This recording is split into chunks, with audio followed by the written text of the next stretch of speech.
What's up, everybody? How's it going? Welcome back to the stream. It's Tactical Tuesday. Let's get tactical. I messed that up. It's Tuesday, and we're getting tactical. The Tuesday and the tactical are separate until we put them together. It's whatever. How's it going? Thanks everyone for joining. Hope everyone had a good weekend. Got some good games in and is ready to talk about some 40k lists. I played some games over the weekend. If you follow my Twitter, I posted about them. But I went to an RTT. I 3-0'd it like a boss. It was I would talk about it. It wasn't, my games weren't the most interesting things in the world. I played a Tervagon.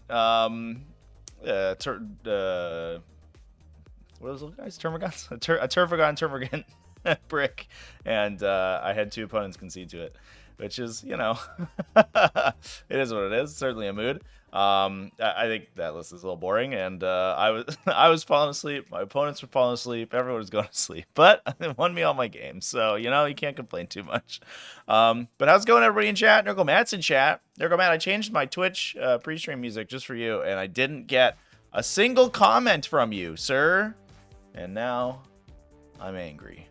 Sounds like some people are excited about Votann. Yeah, we got a lot of Votann to talk about this week because, as you can see probably from the little preview here, maybe if we go like this, you can see it. I had fixed my stream deck, or at least I've implemented my stream deck. So now I have the power of scene changing at my very fingertips, which is exciting.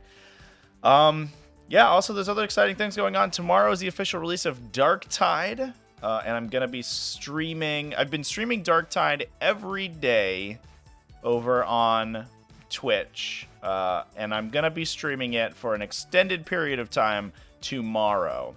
And I imagine that will be on Twitch, but maybe I can do some stuff on YouTube too. I haven't really decided yet, I guess. And also it looks like my camera's kind of out of focus, so let's fix that. So that's going on. It's very exciting. Otherwise, in just a couple weeks, December 10th and 11th, I'm going to be live streaming on the YouTube channel right here, the Winter Assault GT. So it's going to be a 100-player 40k GT that's going to be live streamed on my channel. I'm going to do commentary. I'm going to get it's all going to be great. It's going to be so sweet. So come check that out. And I'm psyched for it. But anyway, let's get into some lists. Just a couple events went up today, so yeah, we'll talk about that. Only post you wins. Don't know what that means. Born not to run. So good comment. Yeah, I think we just had about a half a dozen events to say, but we did have a good showing from Leagues of Votann. We do have a couple of the other big names in here. Not too much. Looks like a Age of Sigmar list snuck in. What a sneaky boy right there. We'll start with Good Games Maitland. This is an Eldari list. What variety we got going on? We got a Masterful Shots Swift Strikes. Swift Strikes, that's interesting. I'm going to have to take a look at what that one does. Did we talk about that one beforehand and I have already forgotten it? It's not. Is it web or is Swift Strikes a benefit when you disembark a transport? Is that what this? Is that what that one is?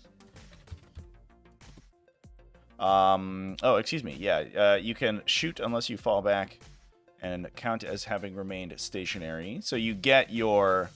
I think that we determined that you get your battle focus after having advanced, or it was an open question.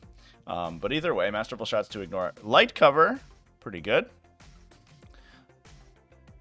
Ken Peters, thanks so much for the super chat. Hopefully that shows up in the text speech in a moment here. Yeah, YouTube takes a little while to update. In that one, we have a Seer Council, 3 Warlock Skyrunners, 1 Farseer. We'll watch there we later. go. Off to take my mom to her appointment. We'll be looking for the live stream. Ken Peters, thank you so much for the super chat. I hope your appointment goes incredibly well. And I really appreciate you. And oh, Dark Tide on YouTube. I haven't posted my Dark Tide games on YouTube in a while. I posted the ones from the original beta, so like the first games that I played. From there, I literally, I mean, I've played every day for a couple hours, so I have too many games to post them all. But yeah, I definitely don't win all of them. But we got a level 30 Psyker, and I'm leveling up. I think we're at a 24 on Sharpshooter as well, so we almost have 2 max levels. And I think once those 2 guys are max leveled, we're going to start grinding for equipment. We're going to start playing some high-level games and getting killed by ridiculous wombo combos of insane enemy spawns, which are pretty fun. So if you guys haven't followed me on Twitch, please go do that. I'm trying to stream afternoons, US Eastern time, so like around this time. But over on the Twitch channel, we'll see how that goes. Basically, I'll go where people watch me. So whichever is convenient for you, that's where I'll be. But otherwise, also I'm just streaming when I'm on randomly as well. But that game is incredible. It's amazing, and that's where all my time has been going the last week. So. Yeah, I joked the other day that the Twitch channel has probably seen all of my free time. you can probably watch the segments of the Twitch channel that I'm not live, and then see video releases in between videos coming out, Tactical Tuesday coming out, and then me streaming on Twitch has been almost all of my time. Because it's Dark Tide so incredibly good. Yeah, anyway, 2 Farseers in the battalion detachment here. 2 units of Battling Fancies, 1 Piercing Strikes, 1 Nerve Shredding Shriek, and Crone Scream. Love it. 2 units of Swooping Hawks, excuse me. One of them has the Phoenix Plume. So -1 to be hit, 5+ damage ignore on the unit, make them much harder to kill. That used to be really, really good when To the Last was a secondary option, because that unit was basically unkillable. Even when your opponent got a shot at them, they had all of these stacked defensive buffs. Now it just makes them a little bit tougher, and it does let you play them a little bit more aggressively. You can kind of keep them out in line of sight, and if we have Behareth in this list, which we do, you can obsec an objective and then be reasonably sure, especially with the judicious application of some Strands of Fate dice, that the unit won't get one shot. 1 Wave Serpent in that detachment, alongside a 2nd Outrider. This one has 2 Dire Avengers, 2 units of 3 Shining Spears, 3 Vipers. Oh, excuse me. Oh, I've been dealing with a little bit of a sore throat. You might be able to hear it.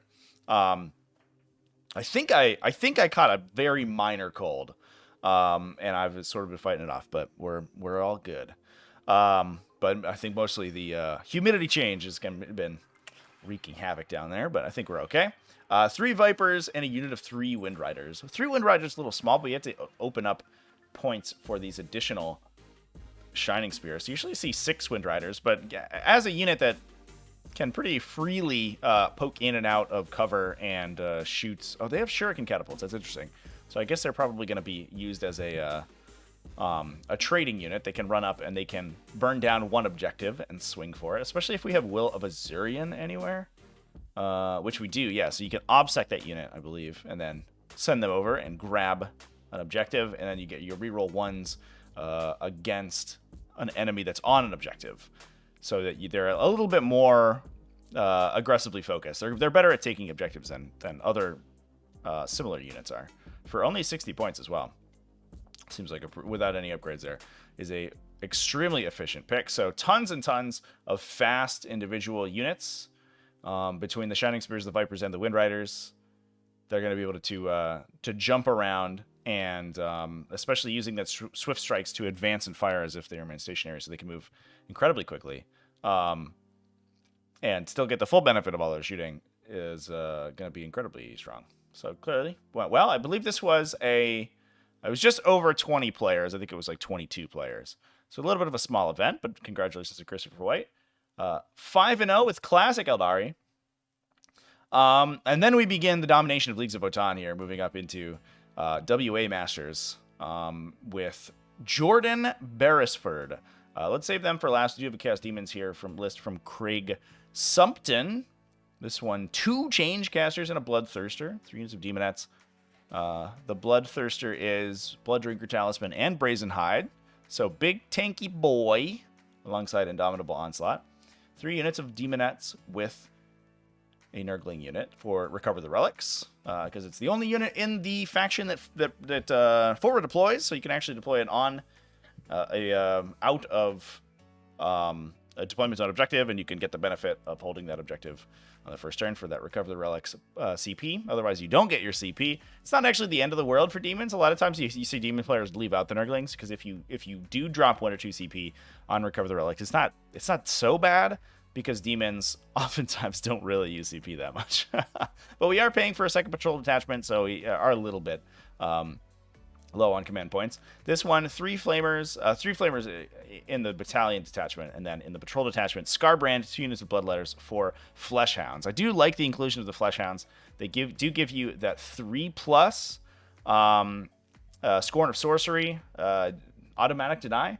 They improve the deny if the Khorne unit you are in range of is a Fleshhound. So what you can do is basically use those to stand in front of your big demons, and especially like your Bloodthirster. You probably don't play too far forward with the Changecasters, but instead, especially in front of your Bloodthirster, they can potentially eat mortal wounds in the psychic phase from smites and similar effects. They can screen him out a little bit, so it's difficult for your opponent to get to grips with him. And then, if they ever try to interrogate him, you have a 3+ chance to stop it. So, a secondary objective that would otherwise be relatively good against you, the Fleshhounds can make incredibly difficult. It's also the weird thing about Scarbrand too, because if you play Scarbrand aggressively, Psychic Interrogation can actually be really bad for him. You still get the 4+ deny off of him, but he can still be interrogated despite the fact that he's immune to psychic powers. So, oops.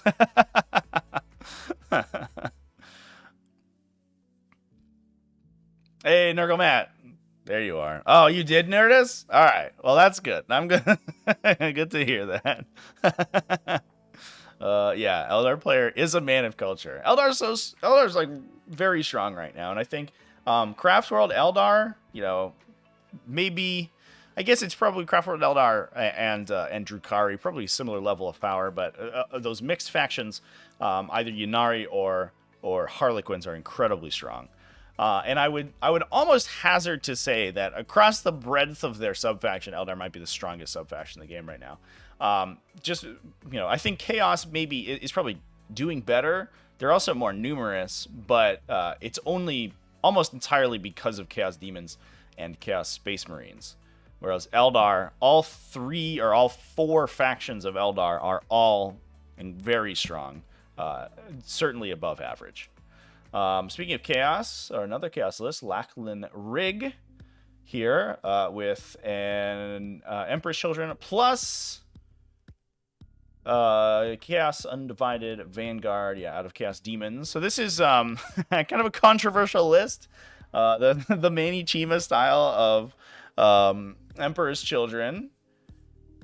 Mostly because of a loophole. There is a clause that specifies that allegiance-specific demons in your cult factions, so those being like World Eaters, Thousand Sons, Emperor's Children, and Death Guard, all can take, if they're 25% allegiant demons, they can take them as agents of chaos. However, demons also say that you can just take any demons as agents of chaos if it's 25%. So the clause that requires demons to be, or encourages you to take demons that are of the same allegiance as the legion that you're playing, actually doesn't do anything, which is certainly an oversight. Currently, that's the way it works, and that's why you're allowed to take flamers alongside Emperor's Children, and it doesn't break your Emperor's Children benefits. That may change. I wouldn't be shocked if we saw that January data slate come out and that be removed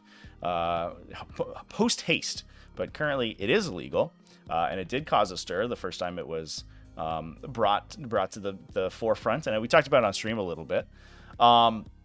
So we have a Dark Apostle, Master of Possession, normal stuff. 1, 2, 3, 4, 5 units of Noise Marines, 10 Chaos Terminators with the Black Rune of Damnation, and a bunch of Power Fists in there to ignore the -1 to hit, plus Abaddon the Despoiler. Normal stuff. And then last but certainly not least, 6-0, Jordan Beresford, Leagues of Votann, playing Cronus Hegemony. This is the melee faction, so they're sort of the I guess they're the analog to like a Bloody Rose in Leagues of Votann. They get +1 strength and attack on the charge, and then if you have 2+ judgment tokens on you, they also get +1 AP in melee. And I think it's people are slowly moving towards Kronos Hegemony being one of the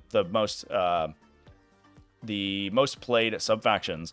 I think between them and Ymir Conglomerate, there's a big discussion. Ymir Conglomerate is much more range focused, whereas Kronos Hegemony is melee focused. But I think the thinking is, generally speaking, that the faction is already so good at shooting that you don't really need to build to be better at shooting. You're already going to be killing almost everything you're shooting at, so you might as well be fine in melee. And I think that's been working out for a lot of people, and obviously including Jordan here, who has gone 6-0.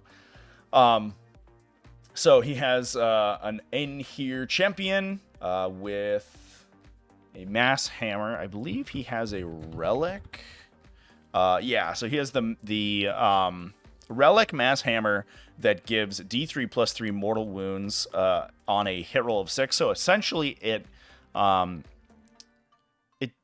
works a little bit like the Magna Rail cannons, where on a 6 they convert into carryover damage. It's a little different in that it is straight mortal wounds and it's on a hit roll. So this is so it not only kills over whatever you're hitting, but it also ignores wound rolls and ignores saves. We also have Warrior Lord, which is full rerolls to wound. So, and that's also it's a hammer, so it's 2x strength, so strength 10 AP3, D3 + 3 damage. So it'd be strength 11 AP4 if you have the Kronos Hegemony buffs active, and he then has the the Warlord trait for full rerolls to wound. So that guy is a pretty rockin' melee beat stick.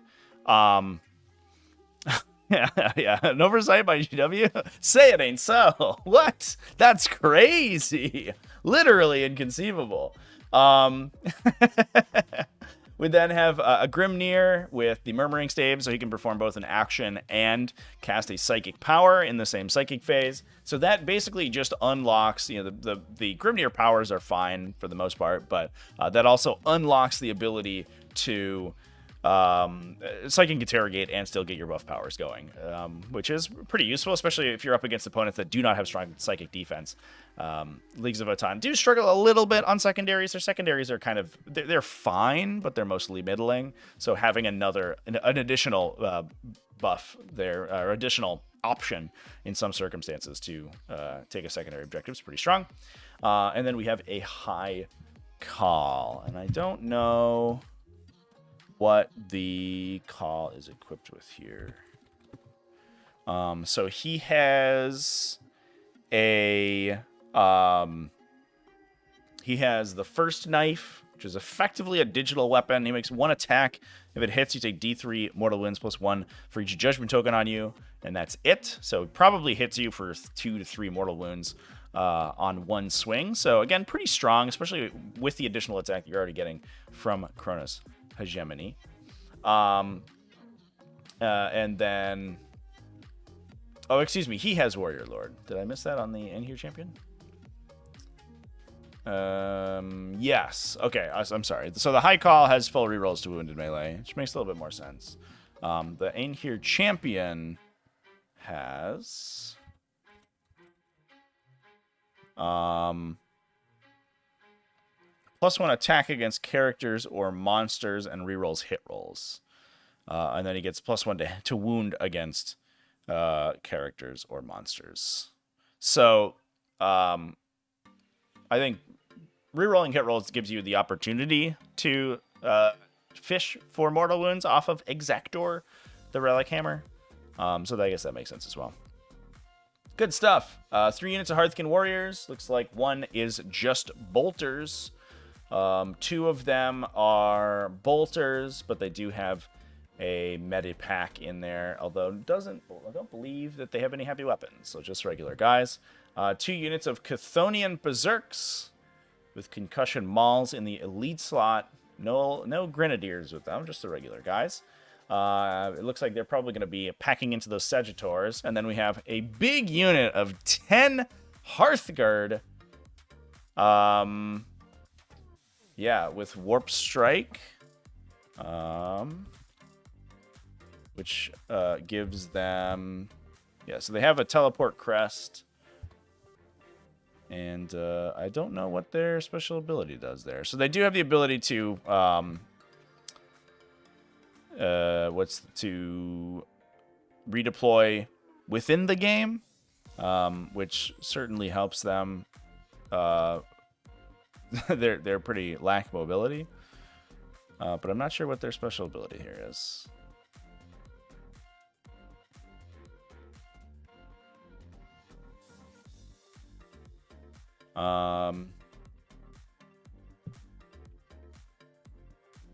Oh, they have a site-to-site transport for 0 CP. So basically, you get your redeploy for free, and enemies cannot set up within 12 inches. Set up reinforcements within 12. So, all right, that's fair enough, I guess. I don't know what that costs. So it basically costs you a CP to prepay for the site-to-site transport, but you also get some additional benefits. And if you're already going to use that strategy, you know you're going to use that stratagem at least once. You just get the CP reduction on it effectively, which is fine. 2 units of Hernkin Pioneers because they're really strong, plus 2 Sagitaur ATVs. So it's 3 Hernkin Pioneers in each of those. They do have a high-last rotary cannon heavy weapon, and then the Sagitaur Squadron. Probably to put the Chthonian Berserks in there. You could potentially put like the upgraded unit of Hearthkin Warriors and then split it between the 2 Sagittars. I think you'd probably just put the Berserks in. They're called Berserks in in Battlescribe. Battlescribe's they're rebelling against the weird spelling that GW has elected to use on that unit, which I kind of appreciate. But that's it for WA Masters. We move on to Kent War Games. We have a 6-0 here from Yon Bedford Cooper. Excuse me. This is Emperor's Children, Master of Possession, Winged Demon Prince, a ton of Noise Marines, 1 big unit of Possessed. So interestingly, we have elected not to take the Dark Apostle, and essentially we're just going to be replacing our 10 Terminator unit with a 10 Possessed unit. You can use Honor the Prince on Demonkin units, so they are eligible for a lot of the Emperor's Children synergies, but obviously they aren't going to be quite as tanky as that big unit of Chaos Terminators are. But that opens up some more points for other things. We do have Warp Talons in the list, and in addition we do have that Flamer brick, 15 Flamers with a Changecaster out of a Demon Vanguard detachment for the exact reason that we talked about earlier. We also have some more Leagues of Votann. I'm going to hit the other ones first real quick. We do have a World Eaters. So just regular World Eaters. This is not using the new codex quite yet, but we do have a Lord Discordant with Gorget of Eternal Hate. Make him extremely tanky. A Warp Smith. Interestingly, a Warp Smith. 1 Cultist Mob. 2 units of Khorne Berserkers. Single Chaos Spawn, and 2 Chaos Land Raiders. So we're starting to see the reason to take the Warp Smith in there. 2 Chaos Land Raiders from maybe. Are we trying to deliver the Khorne Berserkers? I imagine that's what they're going to be doing. Plus a Khorne Lord of Skulls and Abaddon the Despoiler. This is a tanky list, chat. So between the Khorne Lord of Skulls, those are toughness 8, right? They did not get the upgrade to toughness 9, but they do have like 32 wounds, I think. So they're incredibly difficult to take down. So between that and 2 Chaos Land Raiders, you have this enormous front line. It's being protected by Warp Smith, and all of it's protecting a Lord Discordant on Hellstalker. If you kill any of it, the melee beat sticks come out, and you have Abaddon in there, maybe in a Land Raider, or maybe not, ready to come out and mix it up with people. So that's pretty fun. That's a cool list. I am always interested to see how World Eaters armies actually get to grips with their opponent, because it is an interesting archetype of an army, given that it's like it's a melee powerhouse, but they don't really have any way to speed up their own guys, so they have to rely on transports and effects like that. And in this case, that's what we're doing. We're basically trying to be as tanky as possible, play as aggressively as possible with these hugely difficult to kill transports, and then use those to discourage Khorne Berserkers on your opponent. I like it. That's a fun list. Jack Beeman, I appreciate you for being different than everyone else. Stuart Bull here, playing Chaos Demons. This is an undivided battalion detachment. We have a Bloodthirster with Devastating Blow, Argath, the King of Blades, with Indomitable Onslaught. So big smashy boy here, Devastating Blow. So he cannot be he cannot be damage ignored. He fights through damage ignore rolls and damage ignore abilities. So she's good at killing other Bloodthirsters, to be fair. We have Fate Skimmer with Turtle, I fake can love KLOS hype. Nurgle Matt, thank you for the Mimi, $7.77. Appreciate you, man. Yeah, it's cool to see KLOS back on the tabletop. I know I've poo-pooed them in a video. There's definitely they look a little silly, but definitely they're impressive to see on the table, and they're not too bad. So that's strong.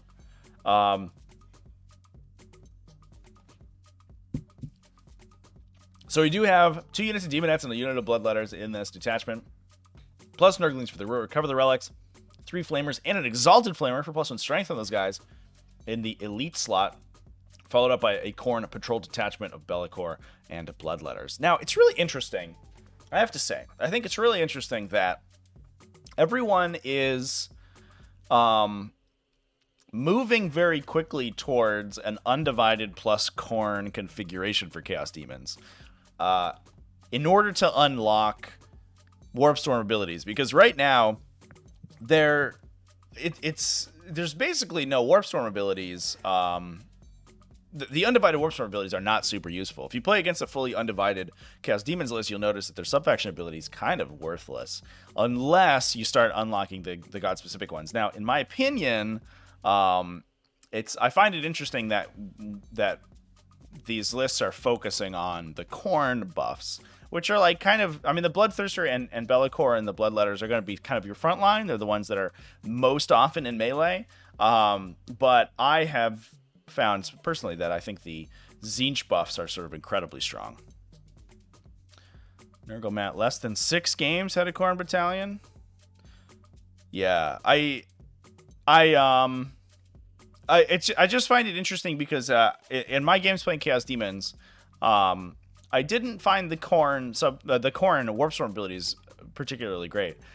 To be fair, they're better than not having any Warpstorm abilities, and I think they're better than most of the other god-specific Warpstorms. Especially, I mean, I guess you could work this list specifically that we're looking at into having a Slaanesh attachment, but I don't think you really want that because you could drop the Transweaver and the Demonettes into a Slaanesh build, a Slaanesh detachment specifically. But I found the Tzeentch abilities, especially once you have Flamers and once you have more than one Tzeentch caster, to be incredibly strong and super useful. So I do find it really interesting that people are pushing towards getting the Khorne abilities unlocked. RIP Nurgle Demons. We did just talk about Nurgle Demons last week, Nurgle Matt. I also had Nurgle Demons at my RTT yesterday, or on Saturday, excuse me.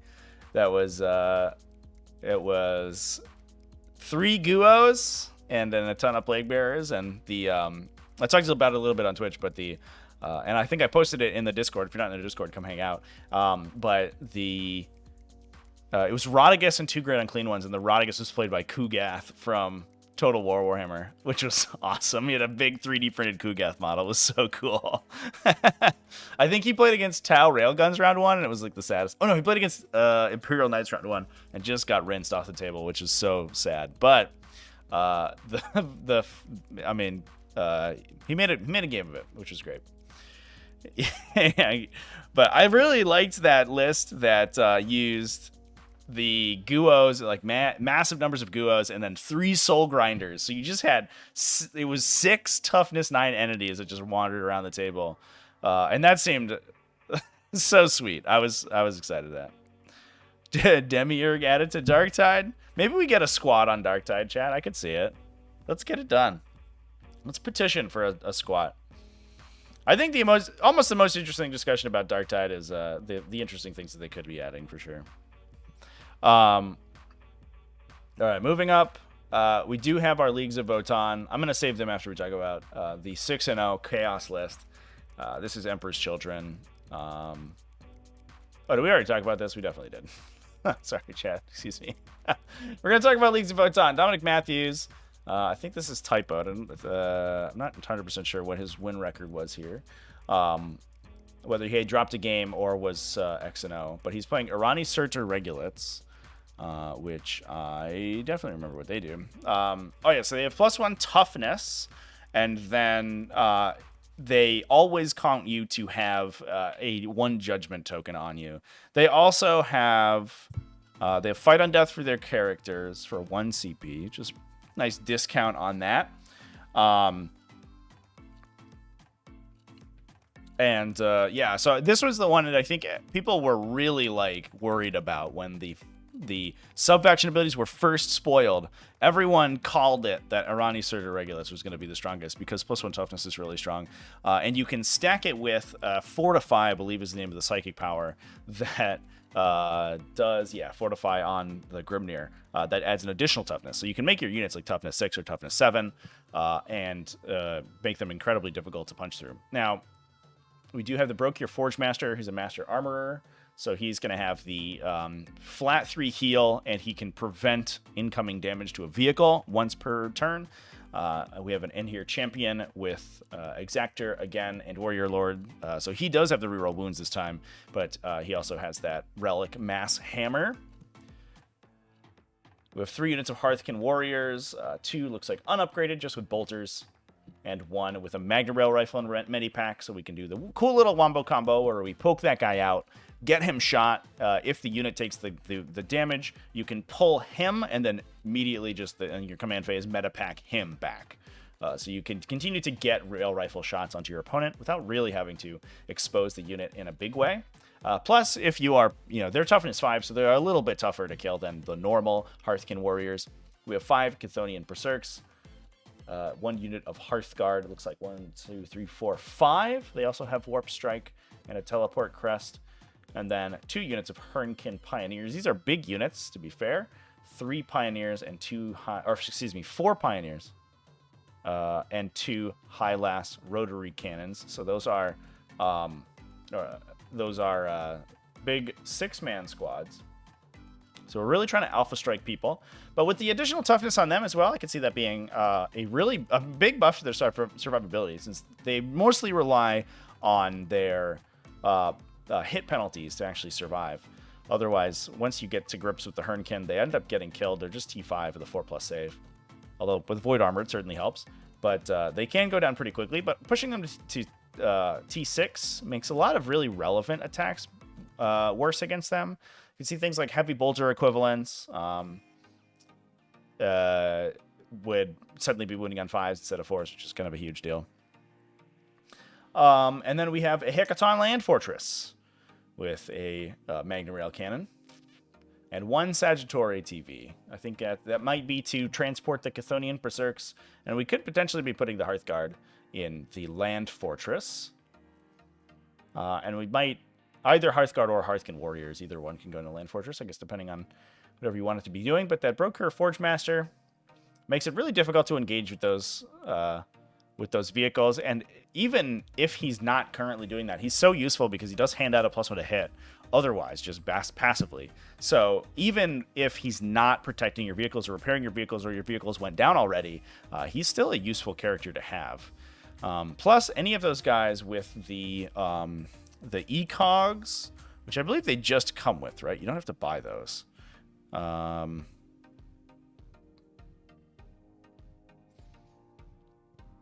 Yeah, he just comes with ECOG. So he's actually like a 5 model unit, so he's good at holding objectives by himself. The Brokir Iron Master is so strong, chat. What a legend. What an absolute legend. So that's a cool list. So I think the most interesting takeaway here is that the Leagues of Votann have some of maybe what is the most interesting kind of internal balance between their sub-factions, because each sub-faction within the Codex is incredibly strong. It doesn't feel like there's one or another that is the strongest one because all of them feel so good. And I think that is good for the faction. I don't know, whether whether that's great, but it is good. It's decent for the faction.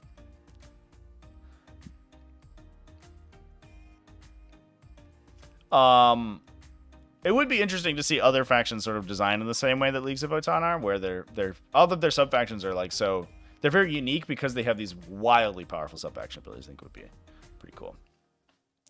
All right, we have Glasshammer GT number 11, 4-1 Aiden Brocklehurst. I believe this was a 20-player event, so did it only have one. It had no undefeateds. Just ended up. You need 32 to make a perfect single undefeated. Thanks to Swiss pairings.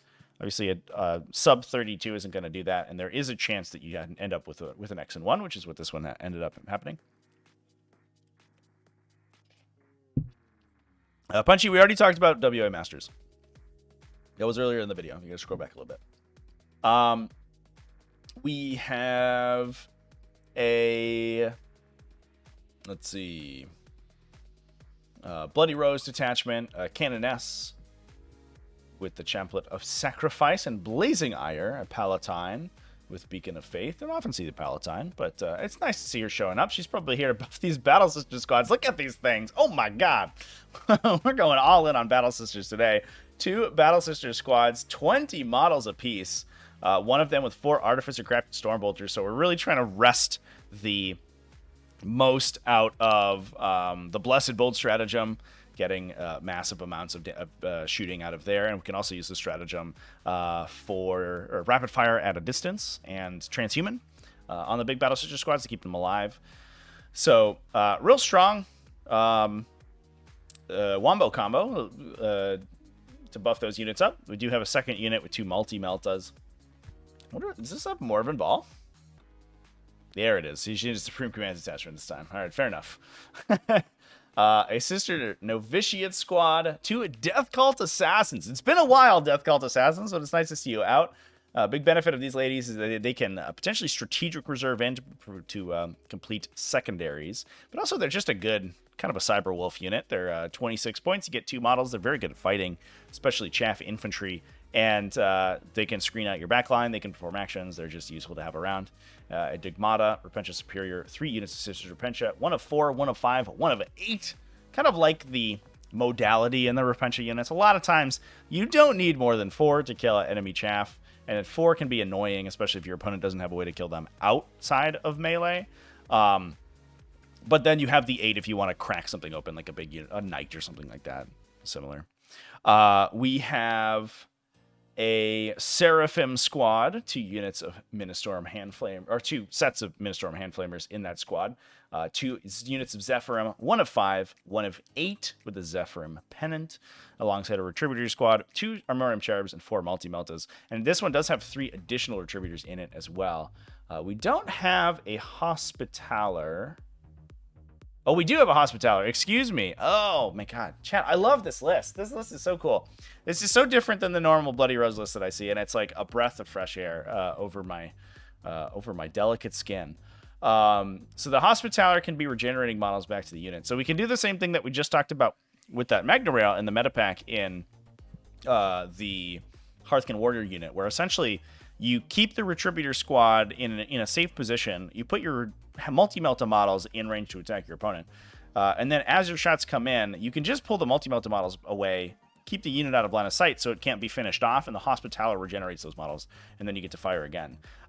Oftentimes, especially with the change that Sororitas could not use 2 Armorium Cherubs in a single shooting activation, which in the past they could, you now rarely see 2 Armorium Cherubs in a unit outside of a list with a Hospitaller, because it's unlikely that the unit's gonna survive the swing back. But if you take a bunch of extra models and you have the ability to regenerate your multi-meltas, there is a strong potential that you could have that unit survive. So we have 4 non-multi-melta wounds. So if you want to keep some multi-meltas alive, you do have a couple extra bodies for that. And you can pull the multi-meltas and regenerate D3, and then use one of them to use the cherub again. the next turn after you've already exposed them. They're usually kind of a trading unit where they come out and they shoot one thing and then they die. But if you are comboing out, if you spend another 100 points or so in the unit, you can try to get them to shoot 2 times, essentially.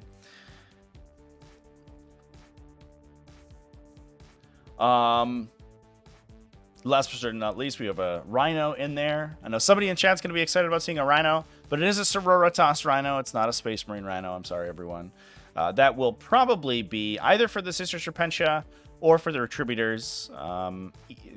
Or I guess the Novitiates also could be inside if they want to just hold down an objective really strong, really hard. But or potentially attempt a Sacred Ground on a forward objective, since you can put them in the Rhino, pre-game move the Rhino with the Bloody Rose stratagem, and then disembark onto a central objective into a safe position, and you can kind of give away a unit of 10 models for that. And then also, last but not least, Morvenval. She is the Warlord, but missing out on her Warlord trait. This gives her full rerolls in melee, which is very strong, but oftentimes she's already putting her buff on herself to get full rerolls anyway. So especially if you're bringing... well, we're not bringing 2 objectives, but especially if you're spending a lot of objectives or lots of CP pregame, you don't necessarily need to pay the additional one if you don't need to. All right.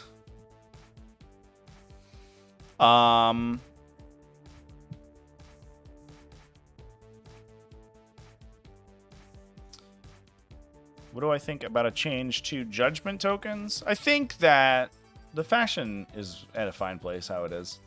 I think they're relatively one-dimensional, but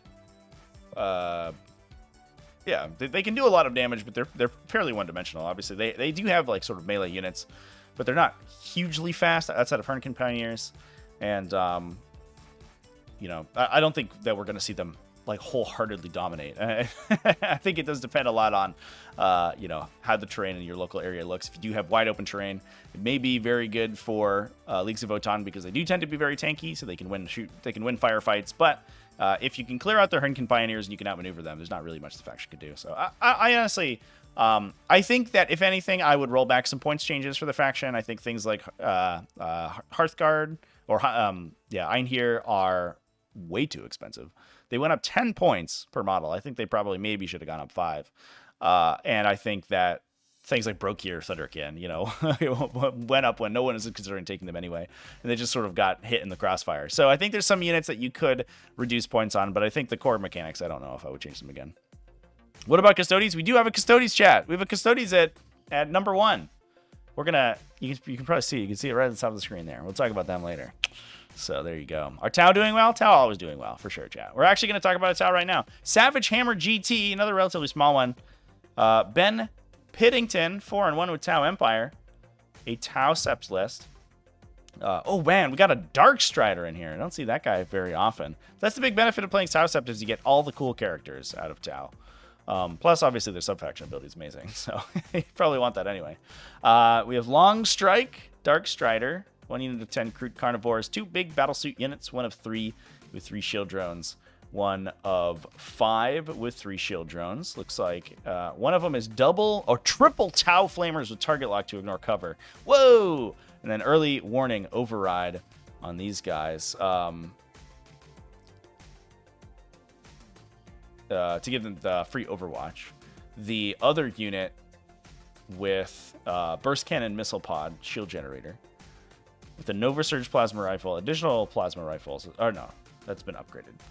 Battlescribe really should just remove the upgraded component, I think, when they, when you, in the final readout there. It is a little confusing. So it is burst cannon, missile pod, Nova Surge.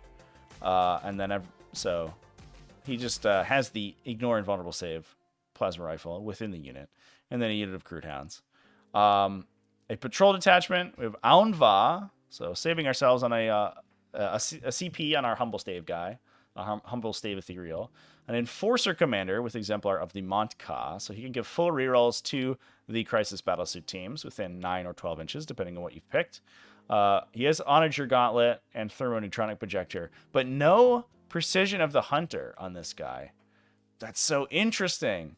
I think the second patrol detachment really bled a lot of CP. Otherwise, you probably would have seen that 2 CP being spent on an Ethereal with the Humble Stave and Exemplar of the Monka on himself.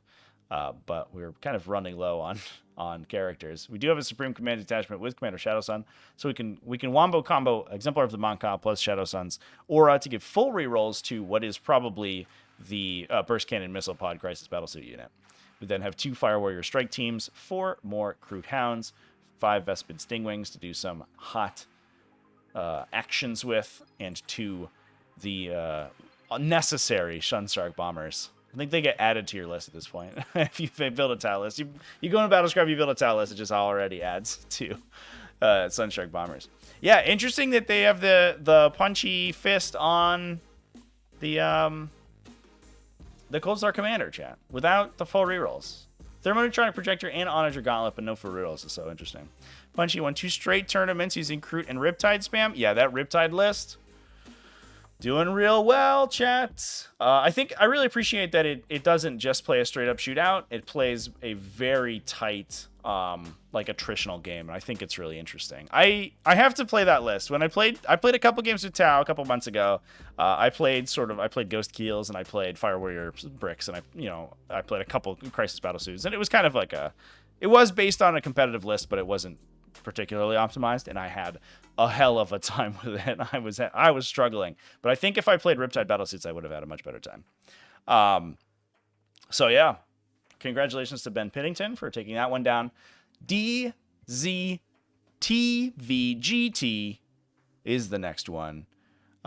We have some Chaos Demons. I'll work my way up here.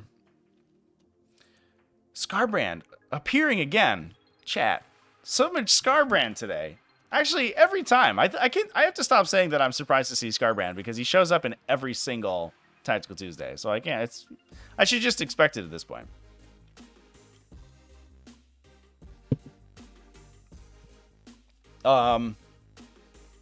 We have Abundance of Enjoying saying 80 grid on the table. Yeah, we have a local player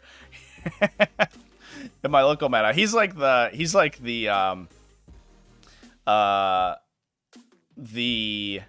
what do you call it? I don't know, I don't want to say like gatekeeper, because it sounds kind of weird to call someone a gatekeeper, but his list is very much the gatekeeper list, because it is. It's 20 Pathfinders, I think 30 Kroot and 3 Kroot Hounds and 3 Krootox units, and then like every additional point is put into tanks. So it's every Hammerhead, Long Strike, Skyray gunships, and the list is, when you see it placed on the table, it plays it in a brigade. So I think, yeah, it's 3 individual Krootox, 3 Kroot Hounds to fill out fast attack and elites, and then it has Pathfinders, tons of Kroot, must be 6 units of Kroot, and then 3 Hammerheads, Long Strike, and like 2 Sunshark or Skyrays, excuse me. And when you see this list on the table, it just takes up every part of a deployment zone. And then the Kroot just like rage forward. He's got a Shaper in there with the Bogrod gland, so like buffs all their damage output, and they just goes absolutely ham. And it's just like it's just the pure joy of somebody playing too many 40k models in a single list, which is great. Nergo Man, thanks for sniping the Slaanesh bots. I really appreciate you. But yeah, those styles of lists are always hilarious. I love them. So I imagine 80 Kroot is pretty fun. All right, moving on. Let's talk about some demons. Scarbrand is in here. He's the Warlord this time, and he's taking his Warlord trade. Rage Incarnate, which I believe increases his attacks dependent on the number of nearby enemies. But I will double check that for you. Excuse me. It gives him +1 to advance and charge, and he gives +1 to charge enemy or friendlies that are charging enemies in his own engagement range. Just kidding. Yeah, it's a Glory of Battle is the one where you get additional attacks. So Rage Incarnate, he's a little bit faster. That seems all right. Matt, love gatekeeping. All right, man. Maybe keep that one to yourself. I don't know. We have a Transweaver, 3 units of Demonettes, and 2 units of Nurglings this time. 1 of 4, 1 of 3. Be'lakor, a Flux Master, an Exalted Flamer, 3 units of Flamers in this one. So the Flux Master didn't put his spells down. A little awkward, but that's okay. So this one, this speaks to me, chat. We have 2 Tzeentch casters with +1 to cast available to them because they have the Tzeentch Warp Storm abilities available. But then also Scarbrand in place of a tanky Bloodthirster. That's wild. George Crabtree. What a baller. Scarbrand does make your army much harder to deal with psychic powers. You can use him to like screen flamers basically, and they can't smite the flamers, which is great. But man, does he go down fast, that guy.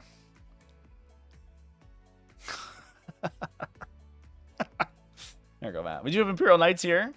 Fortunately, not a not a free blade lance, so it's actually it's possible to understand what this army's doing, which is very exciting.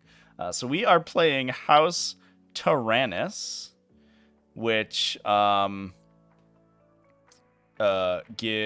a 6-up damage ignore against mortal wounds, which is pretty strong. And then they have the Darkest Hour, so they can regenerate their character knights. And we're bringing 2 Helverins. One has Bastard's Helm. 2 units of Warglaves, so 5 total Warglaves. 1 Crusader. This one's got the blessing of the Sacristans to convert it to deal mortal wounds on its damage. And then the second one running Fury of Mars, which is their relic. It is a Multigun that is +1 strength and always gets an additional 2 damage. It's basically always counts as being at half range. Alongside Ion Bulwark to make him harder to kill. Good stuff. Good job, Imperial Knights. Just had a discussion on stream about Imperial Knights, actually. A friend of mine, while playing Darktide, bought an Imperial Knights army. While we were chatting in the Discord server, which seemed very competitive. It seemed very good. Good stuff. 5-0 here on DZTV's GT. Liam Calabout with Heretic Astartes running Creations of Bile. And nice to see an Emperor, not an Emperor's Children list for once in a lifetime. Good job, Liam. I'm sure there's a lot of people tearing their hair out at how to deal with Creations of Bile, but let me tell you, at least it's Emperor's Children, so that's fine. We have a Wings Demon Prince with Golax the Decayed and Twisted Regeneration to bring himself back to life when he dies. A Dark Apostle, a Master of Possession, 2 Cultist Mobs, and some Legionnaires with Mark of Gorn. Following that up with Chaos Terminator Squad, the big one with Black Rune of Damnation. Interestingly, we did bring a bunch of Power Fists on this one. But we do have Mark of Slanesh. But we can't take an icon in the unit, so they just get that to unlock the Delightful Agonies.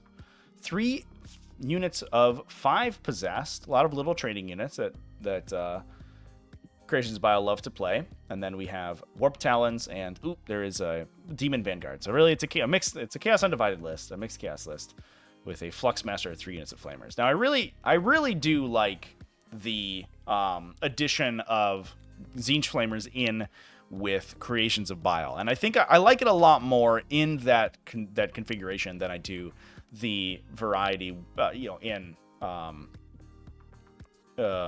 what's the word, in certainly Emperor's Children, but I think I like it more than pure Creations of Bile because it gives you a little more reach than you would typically have. Creations of Bile, they do have their Advance and Charge for 1 CP on their core units, but it's a little restrictive on what you can use that on. There are Warp Talons in this list, but you can't use it on Warp Talons because they're not core. So you'd have to bring like Raptors and then hope that your Raptors don't just bounce off whatever they hit because they're not they don't do that much damage. And the Tzeentch Flamers being fast, not having to rely on fighting in melee, and being able to deep strike, I think gives you a lot more interesting gameplay than just playing pure Creations of Bile, which is just like telling your opponent that I'll beat you in melee, but if you don't get into melee with me, I'll lose. The Tzeentch Flamer is like, well, if you don't get into melee with me, I'll deep strike next to you and I'll flamer you. And I think that's interesting. Like forcing your opponent to screen against an army that can take advantage of their screens is always what you want to be doing. That's where you want to be looking for those in those synergistic army compositions that really make your army really strong. So I like that. It does feel to me like the Tzeentch Flamer detachment fills out some weaknesses that pure creations of bile would normally have, and I think that's great. We've got an Age of Sigmar army in here. Whoopsies. Pay no attention. One Necrons list. Necrons really fallen off the wagon a little bit. Everyone keeps complaining about how much they're, how good they are and how they're unbeatable, but they don't actually win that many events. So I don't know. It's probably fine.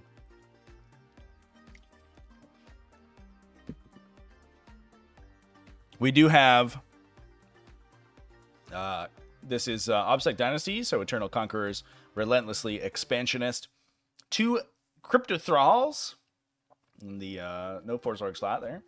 Chronomancer. Trazen the Infinite is in here. Who I'm sure I looked up. I think, what did we talk about? When did we talk about Trazen? 2 weeks ago? Or was somebody else in there? I forgot what he did. Oh no, it was the Lord of the Fury and Legion guys. Who is that guy? That is Enric here? It is Enric here. Yeah, we talked about that fighty Novak list. And Enric here the Traveler is in there. But this time, we've got another one of the Necron characters. We have Trazen. So he is a dynastic agent. When he's destroyed, someone else turns into him. He also has a My Will Be Done and a Relentless March aura. So, I mean, he does sort of normal things, I guess. Seems fine. Good. Thanks for coming, Trazen. I guess he's he's a lord with extra steps. We have some Necron Warriors with Gauss Reapers. A unit of Canoptek Spiders. That's cool. I wonder if we're going to see some Scarab Swarms over here. Yeah, it's interesting because Necron characters, outside of Silent King, obviously, Necron characters are so weird to include in your army because so many of them are Saracen, right? Like, almost everyone that's not a dynastic agent is Saracen. So it's, you're kind of limited in the sub-factions that you play. If you want to take a lot of named characters in Necrons, or excuse me, not Saracen. It's not Saracen. It's only Silent King is Saracen. It's, who is it? It's Imhotep's dynasty, right? Sautek, excuse me, the other S word. Wow, look at me go. All the Necron players in chat are just like pulling their hand. Like, this fucking guy, man. But most of them are Sautek, right? And you don't really play Sautek that often, so you don't really ever see them. But they do have enough dynastic agents, and I guess like you could count the character Catan shards in there maybe, and that kind of counts. Yeah, it's I don't know. It's a little tough. It would be like if how they are in Space Marines, where like almost every named character is an Ultramarine, except like if almost literally everyone was an Ultramarine. There was like Gilliman, you could play him in any chapter, and then just no one else had their own special character. Everyone was just in Ultramarines. Doesn't make any sense. So we do have a Transcendent Catan in this detachment with one Ghost Arc. That's to keep the Necron Warriors inside. A second Outrider detachment. Here's all the Scarab Swarms. So it is 2 units of 3, 1 unit of 8. So it's not the full Scarab Swarm wombo combo, but we do have the Spiders there to regenerate those Scarab Swarms if they're ever not entirely wiped out. And then we have a Shard of the Deceiver and 5 Canoptek Wraiths as well. So we're only missing Nightbringer. Excuse me. We have Void Dragon and Deceiver as our Catan shards, which is cool. So it's a very interesting list. Basically, we've broken down the Silent King into his component parts and turned those into Catan shards. Oftentimes, you see the Deceiver with like Alpha Strike units, so things like Locust Destroyers and aircraft, so that he can deploy them forward or back depending on whether you go first or second. But just having the Deceiver in and of himself, just chilling out, he can redeploy the other Catan shards, right? So you could potentially use him in that capacity. Yeah, it's any friendly Necron units. So you could use that. You could use them on the Ghost Ark, I guess. You could put the Ghost Ark into reserve, maybe. And you could also maybe do it to the Scarab Swarms. I don't know. I guess there's a lot of interesting modality to it.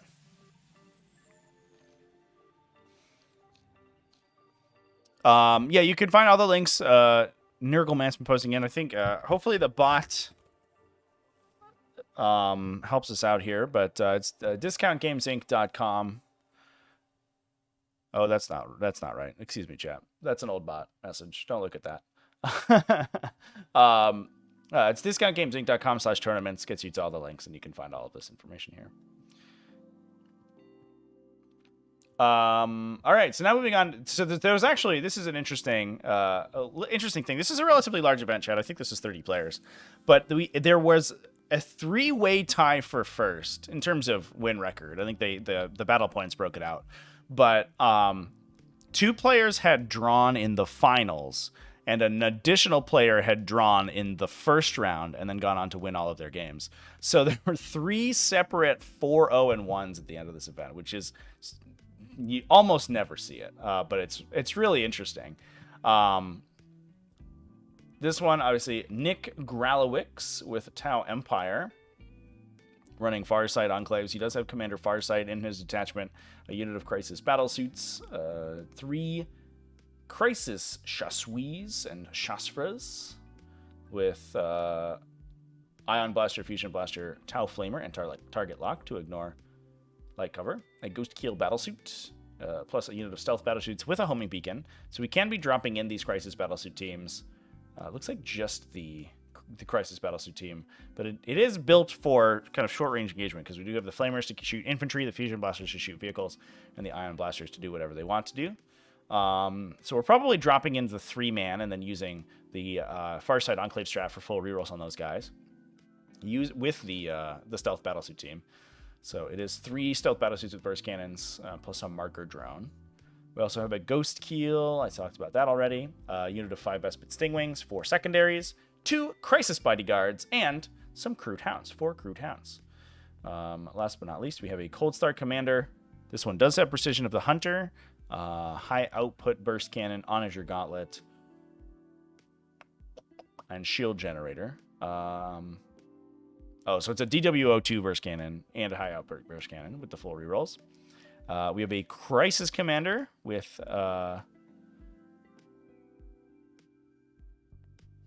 he has Master of the Killing Blow, which is separate from Exemplar of the Monka, right? That's the sub-faction specific Warlord trait. That one I'm not sure if I remember exactly what it does. It gives him rending, and he ignores damage ignore abilities. All right, fair enough. So we have 2 ways to get through damage ignores, probably specifically for killing Abaddon, I would imagine. Because we have the DW02 burst cannon, and then also this guy who has the Nervous Surge plasma rifle. So we can shoot through. We can potentially like phase cap Abaddon with something, hit him with the DeWalt burst cannon to get additional damage on him, and then clip him with the Nervous Surge plasma rifle. Would be a wombo combo to potentially kill that guy. We have a Piranha, interesting, pretty decent wounds cap, and a little fast vehicle for 60 points. 2 Tetras to add additional marker lights, and 2 Riptide Battlesuits. There they are. What's up, guys? Looks like both with ion accelerators. And one with SMS, one with plasma rifles on their secondary weapon systems. How do you draw in the finals? You just get the same number of points as your opponent. I mean, 40k is out of 100 points, and sometimes you just score the same. It is what it is.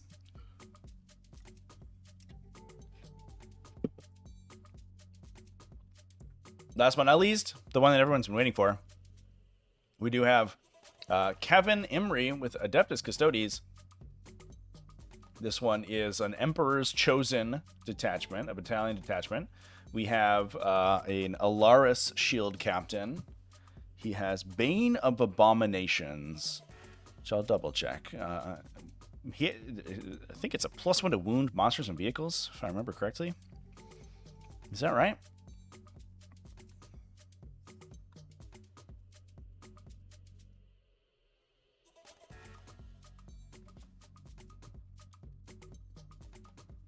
Oh, it's a Captain Commander trait, chat. Excuse me. Yeah, +1 to wound against monster, vehicle, or character. Nailed it.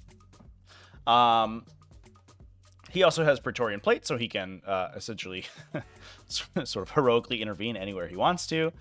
We do have a Dawn Eagle Jet Bike Shield Captain with Superior Creation for the damage ignore roll. And Trajan Valoris with the Warlord trait and his Warlord. Excuse me, he's the Warlord, right? It says he's using the Warlord trait stratagem. I imagine that he's supposed to be the Warlord. We have 2 Sagittarium Custodian units with Misericordias and a Prosecutor unit, alongside a Contemptor Achilles and a Contemptor Galladus. The Sagittarium Custodians get their Misericordias for free, right? Everybody does that now.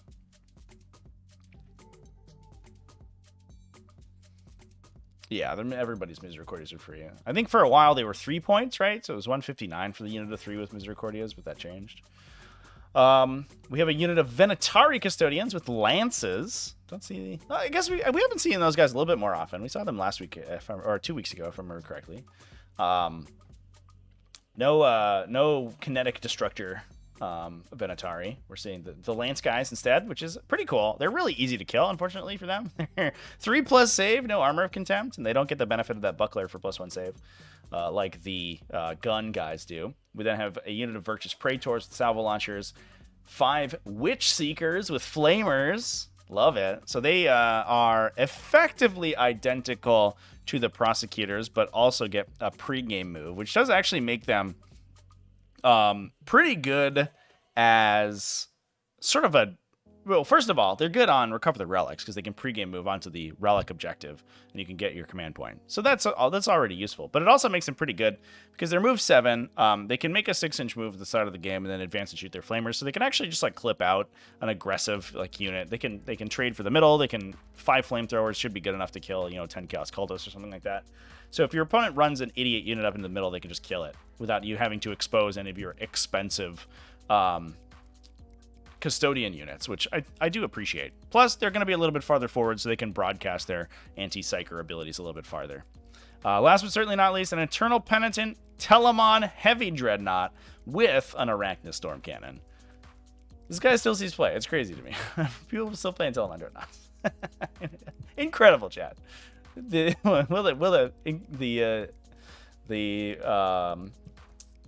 interesting things never cease, you know? Misericordia is now free. Hell yeah. Yeah, that was the big change I remember, is that they just got the points value off the Misericordias. And I think for a hot minute they still cost 3 points in IAC, but not in the Codex. It was like a weird thing, but they're all good now. Oh man. So there you go, that's Custodes. But I think it was a really light weekend this week. Not too much going on.